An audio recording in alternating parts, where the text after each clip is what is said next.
முக்கிய செய்தி சேலம் மாவட்டம் எடப்பாடி அடுத்த ஆலச்சப்பாளையம் பகுதியில் 80 வயது மூதாட்டியை 22 வயது இளைஞர் பாலியல் வன்கொடுமை செய்து கொலை செய்துள்ளார்.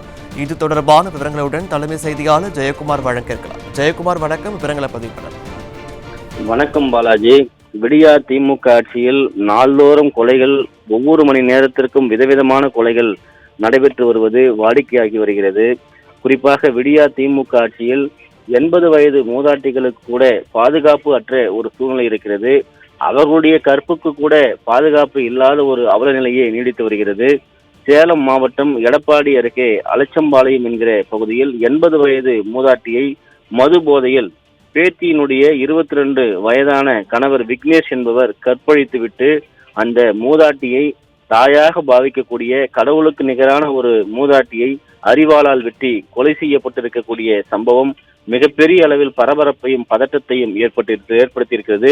பெண்களுக்கு ஒருபுறம் பாதுகாப்பு இல்லை, அதே நேரத்தில் மற்றொரு புறம் மூதாட்டிகளை குறிவைத்து நாள்தோறும் கொலை சம்பவங்கள் போதையாலும் அதே போன்று கொள்ளை சம்பவங்களாலும் அரங்கேறி வருகிறது. இந்த சம்பவங்களை கட்டுப்படுத்த வேண்டிய காவல்துறையினர் தவறிவிட்டதாகவே ஒவ்வொரு பகுதியிலும் கொலை நடக்கக்கூடிய உறவினர்களும் அந்த பகுதியில் இருக்கக்கூடிய வசித்து வரக்கூடிய மக்களும் குற்றம் சாட்டி வருகிறார்கள். குறிப்பாக சேலம் மாவட்டம் எடப்பாடி நகராட்சிக்கு உட்பட்ட ஆட்சியம்பாளையம் பகுதியில் 80 வயது மூதாட்டி வள்ளியம்மாள் என்பவர் தனியாக வசித்து வருகிறார்.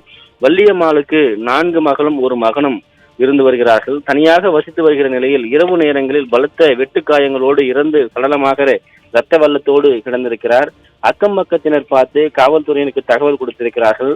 எடப்பாடி போலீசார் வந்து சம்பவ இடத்தில் வள்ளியம்மாளுடைய சடலத்தை மீட்டு பிரேத பரிசோதனைக்காக சேலம் அரசு மருத்துவமனைக்கு அனுப்பி வைத்திருக்கிறார்கள்.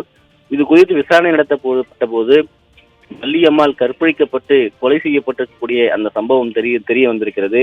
80 வயது மூதாட்டியை கூட கொலை செய்கிற அளவிற்கும் கற்பழிக்கிற அளவிற்கும் ஒரு போதையினுடைய உச்சம் செல்லுகிறது என்றால் தமிழ்நாடு எங்கே கொண்டு செல்லுகிறது இந்த விடியா திமுக அரசு என்பதை இந்த கொலை சம்பவம் எடுத்துக்காட்டி இருக்கிறது.